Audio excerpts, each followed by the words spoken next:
KLM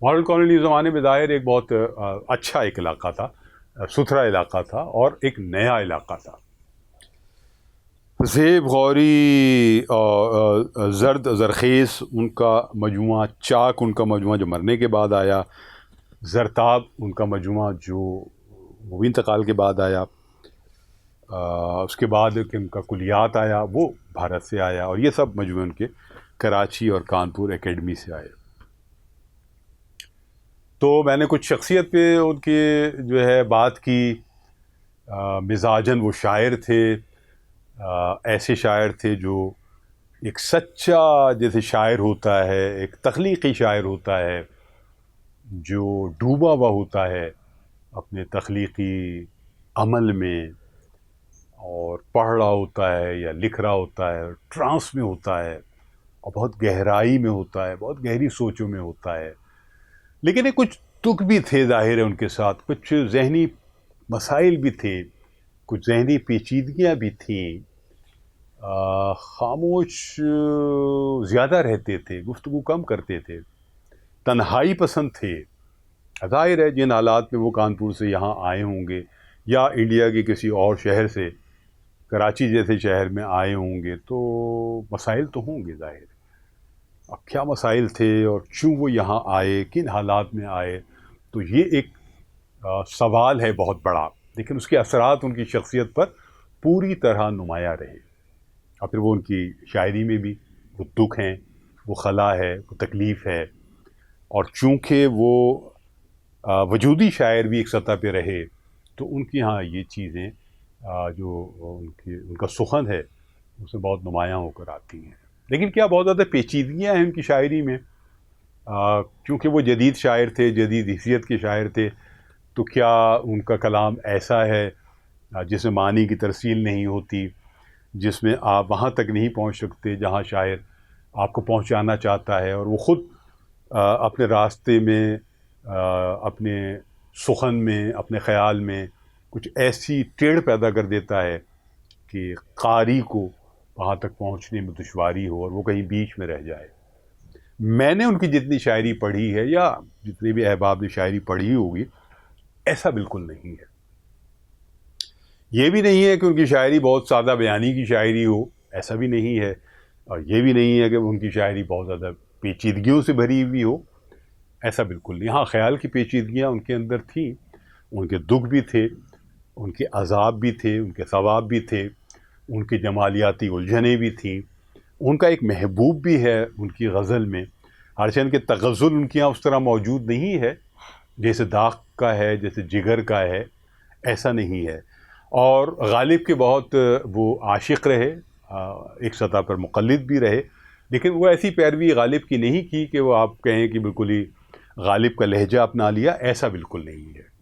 غالب کی جو vision تھا، بڑا ویژن، اور جو غالب کا انداز بیاں ہے، اور جو غالب کے خیالات ہیں، اور جو غالب کے خیالات کی بلندیاں ہیں، اور جو غالب کا ایک بڑا پن ہے، وہ اس کے معترف ضرور رہے. لیکن ان کے ہاں جو بیانیہ ہے غزل میں، وہ سادہ بیانیہ تو نہیں ہے، لیکن اس میں ایک جمالیاتی اور شعری جمالیات ہیں ان میں. تغزل میں نے کہا کہ نہیں ہے، لیکن ایک شعری جمالیات ان کے سخن میں لو دیتا ہوا نظر آتا ہے، اس کی ایک خوشبو الگ سے نظر آتی ہے. مصروں کی تراش خراش وہ بہت اس پہ محنت کرتے تھے، وہ صاف نظر آتا ہے کہ وہ مطلبوں کو کیسے بناتے، پھر شعر کو کیسے بناتے، پھر مقطع تک آتے. تو بہت سجا کر، سنوار کر، خوبصورتی کے ساتھ، نفاست کے ساتھ غزل لکھنے کے قائل رہے، اور وہ ان کی غزل میں ہمیں نظر بھی آتی ہے. سب کچھ، ساری کیفیات، چیزیں، یعنی شاعری ان کے لیے کوئی ایسا وقتی عمل نہیں تھا، وہ کل وقتی عمل تھا، اور شاعری ان کا مسئلہ تھی، مشغلہ نہیں تھی. ابھی میں ان کے آپ کو شعر بھی سناتا ہوں تو آپ کو اندازہ ہوگا کہ زیب غوری کا جو طرز سخن ہے، طرز بیاں ہے، ان کا جو ڈکشن ہے، ان کی شاعری کی جو پرتیں ہیں، شاعری کی جو گہرائی ہے، گیرائی ہے، اور مصروں کی جو چستی ہے، مصروں کی جو روانی ہے، اور جو اسلوب کی روانی ہے، خوبصورتی ہے، انفرادیت ہے، تو وہ ہے. اچھا ہمارے یہاں کراچی میں اور ویسے بھی جدید جو غزل جو لکھتے ہیں ان کے ہاں مجھے میں جب زیب غوری کو پڑھا تو بہت ساری باتیں زیب غوری کی شاعری کی جو خوبیاں ہیں، ان کی جو انفرادیت ہے، اس کے رنگ مجھے نظر آئے. کراچی کے وہ شعراء جو 70 کے بعد غزل لکھ رہے تھے، اس میں سینئر شعراء بھی ہیں، اس میں 70 کے بعد کے شعراء بھی ہیں، بھارت میں بھی، تو مجھے وہ رنگ نظر آئے. کچھ ایسا نہیں ہے کہ بہت زیادہ گہرے رنگ زیب غوری نے قائم کیے ہوں، لیکن کہیں کہیں وہ رنگ نظر آئے. وہ جو تازگی ہے زیب غوری کی یہاں، وہ جو ایک سربستی ہے، اور وہ جو ایک شعری جمالیات ہے، اور جو ایک گہرائی ہے ان کی شعر میں، اور ایک نیا پن ہے، تازگی ہے، تو وہ رنگ مجھے نظر آتے ہیں. مثلا زیب غوری کہتے ہیں کہ دل کھل اٹھتا ہے کسی کی گفتگو کرتے ہوئے. اب یہ دیکھیں امیجری، تازگی، کیفیت، اور جو ان کا بیانیہ ہے. دل کھل اٹھتا ہے کسی کی گفتگو کرتے ہوئے، دیکھنا بارش کو سبزے میں نمو کرتے ہوئے. یہ دوسرا مصرع آیا ہے، کتنی وسعت پیدا کرتی. دل کھل اٹھتا ہے کسی کی گفتگو کرتے ہوئے، دیکھنا سبزے کو بارش میں نمو کرتے ہوئے. تو پوری غزل بہت کمال ہے، رفو کرتے ہوئے، اور کیا کیا اور بھی کچھ شعر. زخم لگا کر اس کا بھی کچھ ہاتھ کھلا، میں بھی دھوکا کھا کے کچھ چالاک ہوا. اور دل ہے کہ تیری یاد سے خالی نہیں رہتا، دل ہے کہ تیری یاد سے خالی نہیں رہتا، شاید ہی کبھی میں نے تجھے یاد کیا ہو، شاید ہی کبھی میں نے تجھے یاد کیا ہو. کیسی دلیل لے کر آئے ہیں دوسرے مصرے میں، جہاں انہوں نے یہ کہا کہ دل تیری یاد سے خالی نہیں رہتا کبھی، تو شاید ہی کبھی میں نے تجھے یاد کیا. تو دل کے اندر ہی موجود ہے، تو تجھے یاد کرنے کی الگ سے کیا ضرورت ہے. یہ کمال ہے. یعنی یعنی مصروں کے اندر اتر کے، خیال کے اندر اتر کے، کیفیات کے اندر اتر کر یہ ایک بیانیہ اختیار کرنا بھرپور. یہ بھی شعر سنیں. میری جگہ کوئی آئینہ رکھ لیا ہوتا، میری جگہ کوئی آئینہ رکھ لیا ہوتا، نہ جانے تیرے تماشے میں میرا کام ہے کیا، نہ جانے تیرے تماشے میں میرا کام ہے کیا. کیا کہنے ہیں. مجھ سے بچھڑ کر ہوگا سمندر بھی بے چین، مجھ سے بچھڑ کر ہوگا سمندر بھی بے چین، رات ڈھلے تو کرتا ہوگا شور بہت، رات ڈھلے تو کرتا ہوگا شور بہت. اب یہ سمندر ظاہر ہے یہ کراچی کا ہی دور ہوگا ان کا، جہاں انہوں نے سمندر کا بہت قریب سے مشاہدہ کیا ہوگا، تجربہ کیا ہوگا، وقت گزارا ہوگا. تو دوسرا بھی شعر سن لیں، سمندر کے حوالے سے ہے، وہ بھی انہی کیفیات کے ساتھ ہے. جاگ کے میرے ساتھ سمندر راتیں کرتا ہے، جاگ کے میرے ساتھ سمندر راتیں کرتا ہے، جب سب لوگ چلے جائیں تو، جب سب لوگ چلے جائیں تو باتیں کرتا ہے، جب سب لوگ چلے جائیں تو باتیں کرتا ہے. تو یہ وہی لکھ سکتا ہے جس نے سمندر کے ساتھ کوئی وقت گزارا ہو، کچھ عرصہ بسر کیا ہو. تو زیب غوری وہ کراچی آ گئے تھے تو سمندر سے کیسے دور رہتے. تو یہ بھی ایک ان کا ایک گواہی ہے، کراچی میں رہے ہیں، سمندر سے باتیں کی ہیں، سمندر کے ساتھ راتیں کی ہیں. ایک اور بڑا کمال کا شعر ہے. اب مجھ سے یہ دنیا میرا سر مانگ رہی ہے، اب مجھ سے یہ دنیا میرا سر مانگ رہی ہے، کم بخت میرے آگے سوالی ہی رہے گی، کم بخت میرے آگے سوالی ہی رہے گی.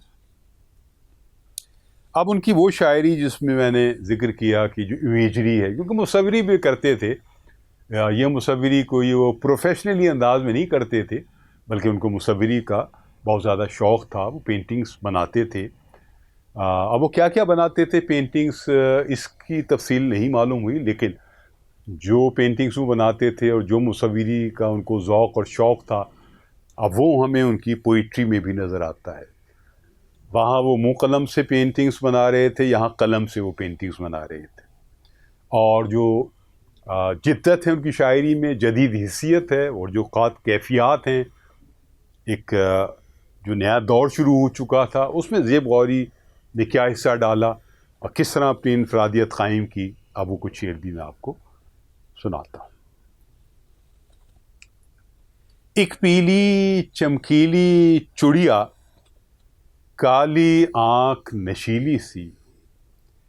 ایک پیلی چمکیلی چڑیا، کالی آنکھ نشیلی سی، بیٹھی ہے دریا کے کنارے میری طرح اکیلی سی. بیٹھی ہے دریا کے کنارے میری طرح اکیلی سی. جب میں نشیب رنگ و بو میں اترا اس کی یاد کے ساتھ، جب میں نشیب رنگ و بو میں اترا اس کی یاد کے ساتھ، اوس میں بھیگی دھوپ لگی ہے نرم ہری لچکیلی سی. اوس میں بھیگی دھوپ لگی ہے نرم ہری لچکیلی سی. اب یہ امیجری دیکھیں، زبان دیکھیں، نئے قافیے دیکھیں. اس میں گرم لہو کا سونا بھی ہے سرسوں کی اجیالی میں.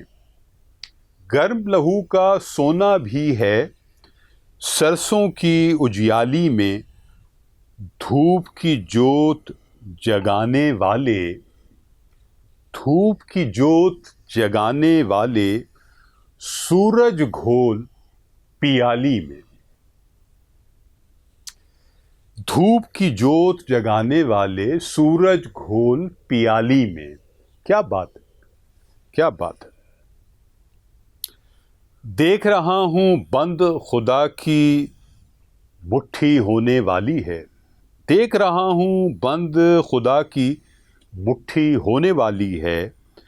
صبح کے موتی پر اب بھی ہے دھیمی آنچ ستارے کی. صبح کے موتی پر اب بھی ہے دھیمی آنچ ستارے کی. اور 40 سال مسلسل ہو گئے اب میرے بازو شل ہو گئے. 40 سال مسلسل ہو گئے اب میرے بازو شل ہو گئے. ہجر کی راتوں کے سناٹے اس کی آنکھ کا کاجل ہو گئے. اس کی آنکھ کا کاجل ہو گئے. تشت نوا کا رہرو ہوں میں، باد صبا ہے میرے ساتھ. دشت نوا کا رہرو ہوں میں، باد صبا ہے میرے ساتھ. خود ہی اپنی خاک اڑاتا کون چلا ہے میرے ساتھ. خود ہی اپنی خاک اڑاتا کون چلا ہے میرے ساتھ. اور مطلع جناب ہے کہ ایک الگ مطلع ہے کہ اڑتے ہوئے پتوں کی چمک ہے گرد آلود ہواؤں میں. اڑتے ہوئے پتوں کی چمک ہے گرد آلود ہواؤں میں. کس نے دیے جلا رکھے ہیں ان تاریک فضاؤں میں. کس نے دیے جلا رکھے ہیں ان تاریک فضاؤں میں. اور ایک آخری شعر تو ان کے اتنے ہیں، اور کیا کیا ذائقے ہیں شعروں میں، کیا کیا کیفیات ہیں، کیا کیا فکر کی سطحیں ہیں، کیا کیا امیجری کی سطحیں ہیں. آپ پڑھتے جائیے اور سر دھنتے جائیے. زیب غوری ایک ایسے شاعر ہیں. فی الحال میں ان کا آخری شعر یہاں پڑھتا ہوں کہ ایک جھونکا، بلکہ مقطع ہے، ایک جھونکا ہوا کا آیا زیب، اور پھر میں غبار بھی نہ رہا۔ ایک جھونکا ہوا کا آیا زیب، اور پھر میں غبار بھی نہ رہا۔ تو زیب غوری میرے لیے ایک بہت بڑا ان کی زندگی ایک سوالیہ نشان تھی۔ اس سوالیہ نشان کو ہمارے ڈاکٹر مختار حیات صاحب نے، پروفیسر سحر انصاری صاحب نے کسی حد تک کھولا، ان کے بارے میں آگہی دی، خاص طور پر ڈاکٹر مختار صدیقی صاحب نے، جن کی ملاقاتیں ظاہر صاحب پروفیسر سحر انصاری صاحب کی طرح رہیں لیکن زیادہ رہیں۔ تو میں شکر گزار ہوں دونوں احباب کا، اور زیب غوری کی جو پرتیں ان کی شخصیت کی تھیں یا ان کے کلام کی تھیں، جو بھی میں تھوڑا بہت کھول سکا وہ میں نے آپ کے سامنے رکھ دی ہیں۔ آئندہ بھی ہم زیب غوری پر بات کرتے رہیں گے، ان کی شاعری پر، ان کی شخصیت پر، ان کے اشعار پر بات کریں گے، ان کے اشعار دہرائیں گے۔ یہاں خالد بن کو اجازت دیجیے، اپنا اور اپنے احباب کا خیال رکھیں۔ خدا حافظ۔